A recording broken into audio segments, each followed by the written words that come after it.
Dear viewer, আমরা আজকে দেখে নেব ডিএলএড পার্ট 2 এর PDC4 অর্থাৎ পেডাগজি অফ এনভায়রনমেন্টাল স্টাডিজ সেই সাবজেক্টের 2 মার্কসের কোয়েশ্চেন এবং তার আনসারগুলো 2018 থেকে 2022 সালের সমস্ত প্রশ্ন এবং তার উত্তরগুলো। 1 মার্কের প্রশ্ন এবং তার উত্তরগুলো অলরেডি আমরা দেখে নিয়েছিলাম। আজকে 2 মার্কের প্রশ্ন এবং তার উত্তরগুলো দেখব এবং একইভাবে আপনারা ডিএলএড এর পার্ট 1 এবং পার্ট 2 সমস্ত নোট আপনারা পেয়ে যাবেন। সেজন্য এসএমটিএন টিউটোরিয়াল ইউটিউব চ্যানেলের সঙ্গে থাকুন। আমি এখন ভিডিওটা করছি, দেখতে পাচ্ছেন, আমবাসা রেলওয়ে স্টেশন থেকে। সেখানে আমি একটু টাইম পেয়েছি, সেখান থেকে আমি ভিডিওটা করে দিচ্ছি আপনাদের জন্য। তো চলুন আমরা স্ক্রিনে চলে যাই এবং সবগুলো প্রশ্ন এবং তার উত্তরগুলো দেখি এবং বাকি নোটসগুলো আপনারা কীভাবে কালেক্ট করতে পারেন সেটা ভিডিও ডেসক্রিপশন লিঙ্ক চেক করলে সমস্ত ইনফরমেশন পেয়ে যাবেন। 2018 সালের যে প্রশ্নগুলো ছিল সেটা দেখুন, যে পরিবেশ বিদ্যা বলতে কী বুঝো। তো আনসারটা যদি আমরা দেখি তাহলে পরিবেশ অর্থাৎ এনভায়রনমেন্ট শব্দটির অভিধানগত অর্থ পারিপার্শ্বিক বহির্জাগতিক অবস্থা যা মানুষ, প্রাণী ও উদ্ভিদকে জীবিত বা কার্যরত অবস্থায় প্রভাবিত করে। পরিবেশবিদ্যা নতুন কোনো বিষয় নয়। পরিবেশবিদ্যা হলো একটি পদ্ধতি যা পরিবেশ সম্পর্কে সচেতন করে, সর্বোচ্চ ধারণা গঠনে সহায়তা করে এবং পরিবেশের রক্ষণাবেক্ষণের সঠিক দিক নির্দেশ করে। তারপর হচ্ছে পাঠ্যসূচি এবং পাঠ্যক্রমের পার্থক্য উল্লেখ করো। তো পাঠ্যক্রম এবং পাঠ্যসূচি, কারিকুলাম এবং সিলেবাস, এই দুটির মধ্যে পার্থক্য কী? তো পাঠ্যক্রম শিক্ষার লক্ষ্য এবং উদ্দেশ্যকে বাস্তবায়িত এবং সাফল্যমণ্ডিত করে যথার্থ পাঠ্যক্রম। আবার পাঠ্যসূচির ক্ষেত্রে হচ্ছে পাঠ্যসূচি হলো নির্বাচিত পাঠ্যসূচি যা ওই পাঠ্য বিষয়ের লক্ষ্য এবং উদ্দেশ্যকে সফল করতে সহায়তা করে। পাঠ্যক্রমে 2 নম্বর পয়েন্ট, পাঠ্যক্রমের ধারণা বহুবিধ, আবার পাঠ্যসূচির ধারণা সংকীর্ণ। তারপর 3 নম্বর, পাঠ্যক্রম পরিবর্তনশীল, তবে এই পরিবর্তন সময় সাপেক্ষ এবং বৃহত্তর চাহিদা ভিত্তিক। আর পাঠ্যসূচি পাঠ্যক্রমের অন্তর্গত বিষয় প্রয়োজন ভিত্তিক স্থানীয় স্তরের চাহিদা অনুযায়ী পরিবর্তন হয়। পাঠ্যক্রম কেবলমাত্র নির্দিষ্ট পুস্তক কেন্দ্রিক নয়, পাঠ্যসূচি পুস্তক কেন্দ্রিক। পাঠ্যক্রম শিক্ষার্থীর সঠিক বিকাশের উপর জোর দেওয়া হয় এবং পাঠ্যসূচিতে কেবলমাত্র শিক্ষার্থীর বৌদ্ধিক বিকাশের উপর জোর দেওয়া হয়। তারপর প্রশ্ন ছিল হচ্ছে শিক্ষা সহায়ক উপকরণ নির্বাচনের নীতিগুলি উল্লেখ করো। তো সেক্ষেত্রে আমরা আনসারটা লিখতে পারি, শিক্ষা সহায়ক উপকরণের নির্বাচনের নীতিগুলি হলো: 1 নম্বর, উপকরণগুলি অবশ্যই পাঠ একক এবং উপ এককের সঙ্গে সঙ্গতি যুক্ত হবে। 2 নম্বর, উপকরণ খুব বড় আকারের কিংবা খুব ছোট আকারের হবে না। 3 নম্বর, উপকরণ অবশ্যই সহজলভ্য, মূর্ত এবং দৃঢ় হবে। 4 নম্বর, উপকরণগুলি স্বল্প মূল্যে বা বিনামূল্যে তৈরি করতে হবে এবং সৃজনাত্মক ও সক্রিয়তা ভিত্তিক হবে। 4 নম্বর প্রশ্ন ছিল পাঠ্যক্রম রচনার বিভিন্ন স্তরগুলি উল্লেখ করো। তো পাঠ্যক্রম রচনার স্তরগুলি হচ্ছে যে 1 শিক্ষার চাহিদা নির্ধারণ, 2 শিক্ষার উদ্দেশ্য নির্দিষ্টকরণ, 3 পাঠ্যক্রমের বিষয় নির্বাচন এবং বিন্যাসকরণ, 4 পাঠ্যক্রমের প্রয়োগ এবং 5 হচ্ছে পাঠ্যক্রম প্রয়োগের যথার্থতা নির্ণয় বা মূল্যায়ন করা। 5 নম্বর, শিক্ষণের ক্ষেত্রে পাঠ্য বইয়ের গুরুত্ব লিখো।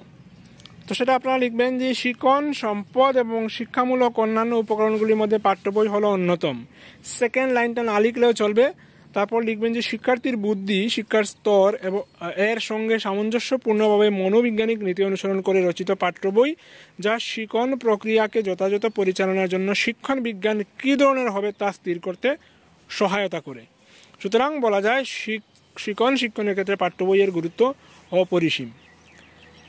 তারপর হচ্ছে ব্লু প্রিন্ট বা নীল নকশা কি? ব্লু প্রিন্ট হলো একটি গুরুত্বপূর্ণ কিছুর নকশা, পরিকল্পনা বা খসড়া। শিক্ষাদানে ব্লু প্রিন্ট শিক্ষা ব্যবস্থার একটি অপরিহার্য অংশ। শিক্ষাক্ষেত্রে ব্লু প্রিন্ট হলো এমন একটি মানচিত্র যা পাঠ্যক্রম এবং শিক্ষামূলক কর্মসূচির উপর মূল্যায়নের জন্য প্রতিষ্ঠিত। প্রশ্নপত্রের ক্ষেত্রে এটি হলো একটি ত্রিমাত্রিক চার্ট যা প্রতিটি প্রশ্নের স্থান নির্দেশ করে। সুতরাং বলা যায় যে কোনো কাজ সুষ্ঠুভাবে করতে হলে ব্লু প্রিন্ট বা নকশা তৈরি অত্যন্ত প্রয়োজন। পরের প্রশ্ন হচ্ছে নৈর্ব্যক্তিক প্রশ্নের বৈশিষ্ট্য উল্লেখ করো। তো নৈর্ব্যক্তিক প্রশ্নগুলি অত্যন্ত নির্ভরযোগ্য এবং বৈধ, কারণ তাদের এক শব্দের উত্তরের প্রয়োজন যা বিষয়গত অনুমান এবং রায় কমিয়ে দেয়। 2 নম্বর, এগুলি নির্দিষ্ট উত্তরের জন্য উপযুক্ত। 3 নম্বর, এটি একাধিক পছন্দের উত্তর নিয়ে গঠিত। 8 নম্বর প্রশ্ন হচ্ছে পরিবেশবিদ্যা পাঠের এফেক্টিভ ডোমেইন ক্ষেত্রের 2টি উদ্দেশ্য উল্লেখ করো। তো উদ্দেশ্যগুলি হচ্ছে 1 নম্বর হচ্ছে সচেতনতা গড়ে তোলা এবং 2 নম্বর হচ্ছে জ্ঞান আহরণ করা। এবং দুটো ডোমেনের মধ্যে যে লেখাগুলো রয়েছে সেটা ডিটেল সেখানে আছে, আপনি দেখতে পাচ্ছেন, চাইলে স্ক্রিনশট রাখতে পারেন। 2019 সালে আমরা চলে এসেছি। প্রশ্ন ছিল সামগ্রিক মূল্যায়নের উদ্দেশ্যগুলি কি।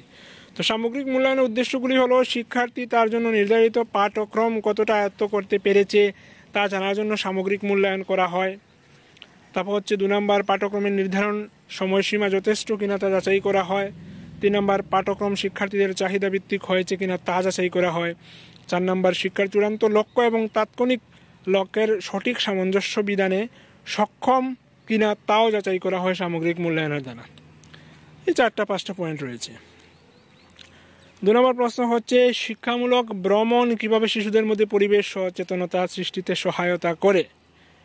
শিক্ষামূলক ভ্রমণের মধ্য দিয়ে শিক্ষার্থীকে সামাজিক এবং প্রাকৃতিক পরিবেশ সম্পর্কে ধারণা দেওয়া সম্ভব হয়। ভ্রমণের 2টি উদ্দেশ্য থাকে, সেগুলি হলো গবেষণা করা এবং সাংস্কৃতিক প্রত্যক্ষণ করা। শিক্ষামূলক ভ্রমণের ক্ষেত্রে শিক্ষার্থীরা এক জায়গা থেকে অন্য জায়গায় যায় যাতে শিক্ষক শিক্ষিকা কর্তৃক উৎসাহ প্রদান করা হয়। শিক্ষার্থীর নিজের এলাকার বাইরে সামাজিক ও প্রাকৃতিক পরিবেশের উপাদানগুলি প্রত্যক্ষণ করে, যেমন উদ্ভিদ, প্রাণী, বাড়িঘর, কৃষিক্ষেত্র প্রভৃতি। এইভাবে শিশুর মধ্যে পরিবেশ সচেতনতা সৃষ্টি হয়। পাঠ্যসূচি এবং পাঠ্যক্রমের সংজ্ঞা। আগে আমরা পার্থক্য পেয়েছিলাম, এবার আমরা সংজ্ঞাতে চলে এসেছি। তো পাঠ্যক্রম কি? শিক্ষার্থীর মানসিক, দৈহিক, প্রাক্ষবিক, সামাজিক, নৈতিক, আধ্যাত্মিক বিকাশের উদ্দেশ্যে বিদ্যালয়ের অন্তর্গত এবং বহির্ভূত যে সাহায্যকারী অভিজ্ঞতাসমূহ নির্বাচন করা হয় তাকে বলা হয় পাঠ্যক্রম। পাঠ্যসূচি পাঠ্যক্রমের অন্তর্ভুক্ত পাঠ্য বিষয়গুলির কোনো অংশ কোন শ্রেণীতে পড়ানো হবে তার নির্ধারিত রূপই হচ্ছে পাঠ্যসূচি। তো পাঠ্যসূচি পাঠ্যক্রমের অংশ বিশেষ। পাঠ্যসূচির লক্ষ্য হলো বিশেষ দিকের বিকাশ সাধন এবং অভিজ্ঞতা অর্জন। পাঠ্যক্রম যদি একটি বৃক্ষ হয় তাহলে পাঠ্যসূচি হবে ওই বৃক্ষের শাখা। নেক্সট, রচনাধর্মী প্রশ্নের সুবিধা উল্লেখ করো। পরিবেশ বিজ্ঞানের ক্ষেত্রে রচনাত্মক বা রচনাধর্মী প্রশ্নের সুবিধাগুলি হলো কোনো প্রশ্নের উত্তর শিক্ষার্থীর মেধা, মনন এবং বিচার শক্তি, চিন্তা শক্তি ও যুক্তিবাদী মানসিকতা প্রকাশ করে। 2, কোনো মতদ্বৈততামূলক প্রশ্ন শিক্ষার্থী তার নিজস্ব বক্তব্য পেশ করতে পারে। 3, তথ্য সমৃদ্ধ প্রশ্নের সংখ্যা বাড়াতে পারলে রচনাধর্মী প্রশ্নের গুণগত মান বৃদ্ধি হতে পারে। অসুবিধা কি রয়েছে সেখানে, যদিও সুবিধা বলেছে অসুবিধাটাও দেয়া রয়েছে, সেটা দেখে নেবেন। নেক্সট হচ্ছে যে ইম্প্রোভাইজড অ্যাপারেটাস এর প্রয়োজনীয়তা উল্লেখ করো। তো ইম্প্রোভাইজড অ্যাপারেটাস হচ্ছে সেই সব অ্যাপারেটাস যা শিক্ষার্থীরা নিজে কিংবা শিক্ষকের সহায়তায় অপ্রয়োজনীয় কিংবা বাতিল হয়ে যাওয়া কিংবা অতি কম দামে সংগৃহীত বস্তু দিয়ে তৈরি করে। এইসব উপকরণ শিক্ষককে অর্থনৈতিকভাবে সাহায্য করে। এইসব উপকরণ শিক্ষার্থীদের মিথস্ক্রিয়ার অনুমতি দেয়। তাছাড়া এইসব উপকরণ ব্যবহারের সময় শিক্ষার্থীদের বুদ্ধিমত্তার প্রসারণ ঘটে। এই ধরনের উপকরণ ইন্টিগ্রেটেড সায়েন্স টিচিং এর ক্ষেত্রে খরচ হ্রাস করে এবং বিজ্ঞানের মূল যন্ত্রপাতির বিকল্প হিসেবে ব্যবহৃত হতে পারে। পরের প্রশ্ন ছিল জ্ঞানমূলক ক্ষেত্রের অন্তর্ভুক্ত 2টি শিক্ষার উদ্দেশ্য লিখো। তো পরিবেশ শিক্ষায় জ্ঞানমূলক লক্ষ্যগুলি হলো স্থানীয় পরিবেশ সম্পর্কে ধারণা অর্জন, জৈব ও অজৈব পরিবেশ সম্পর্কে ধারণা অর্জন, পরিবেশের উপাদানগুলি সম্পর্কে ধারণা অর্জন, জনবিস্ফোরণের কারণ এবং তার ফলাফল সম্পর্কে ধারণা অর্জন, ঘর বাড়ি বা আশ্রয়স্থল সম্পর্কে জ্ঞান লাভ ইত্যাদি। 2020 পরিবেশবিদ্যা শিক্ষণের 2টি উদ্দেশ্য উল্লেখ করো। পরিবেশবিদ্যা শিক্ষণের উদ্দেশ্যগুলি হলো শিক্ষার্থীদের প্রাকৃতিক ও সাংস্কৃতিক সমাজের সঙ্গে সম্পর্ক স্থাপন করা, শিক্ষার্থীদের প্রাকৃতিক পরিবেশের সাথে সম্পর্ক স্থাপন করা, পরিবেশগত বিষয়ে শিক্ষার্থীদের সচেতন করা ইত্যাদি। পরের প্রশ্ন হচ্ছে শিক্ষা সহায়ক উপকরণ ব্যবহারের 2টি নীতি উল্লেখ করো। তো 2টা নীতি, 1 নম্বর হচ্ছে এমন উপকরণ ব্যবহার করতে হবে যা পাঠ একক এবং উপ এককের সাথে সঙ্গতিযুক্ত হবে।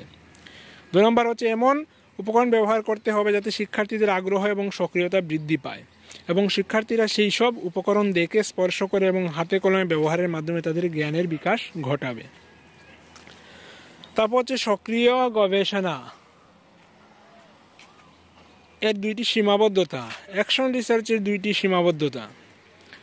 1 নম্বর যদি আমরা দেই, শিক্ষকের উপযুক্ত শিক্ষণের অভাবের জন্য সক্রিয় গবেষণা বিফল হয়। 2 নম্বর, সক্রিয় গবেষণা দ্বারা শিক্ষক সমস্যার সমাধান করতে গিয়ে অনেক সময় সমস্যাকে আরও বৃদ্ধি করে ফেলেন। 4 নম্বর হচ্ছে পাঠ্যক্রম শব্দের ব্যুৎপত্তিগত অর্থ আলোচনা করো। তো পাঠ্যক্রম হলো শিক্ষার্থীর সর্বাঙ্গীন বিকাশ সাধনের প্রতি লক্ষ্য রেখে বৈচিত্র্যময় অভিজ্ঞতা সমূহের সমন্বয়, যেটা হচ্ছে তার সংজ্ঞা। পাঠ্যক্রম অর্থাৎ কারিকুলাম শব্দটি এসেছে লাতিন শব্দ কিউরে কিউ থেকে, যার আক্ষরিক অর্থ হলো নির্দিষ্ট লক্ষ্যে পৌঁছানোর জন্য নির্দিষ্ট পথ অতিক্রম করা। বাস এতটুকু দিলেই হয়ে যাচ্ছে। তারপরেও এক্সট্রা কিছু জিনিস রয়েছে, চাইলে আপনারা সেগুলো দেখতে পারেন। 2021 নৈর্ব্যক্তিক অভিক্ষার যে কোনো দুইটা সুবিধা, সেটা অলরেডি আগে আমরা দেখে নিয়েছি। পরে হচ্ছে সিসিই এর সম্পূর্ণ নাম এবং তার সংজ্ঞা। তো সিসিই এর সম্পূর্ণ নাম হচ্ছে কন্টিনিউয়াস অ্যান্ড কম্প্রিহেন্সিভ ইভ্যালুয়েশন।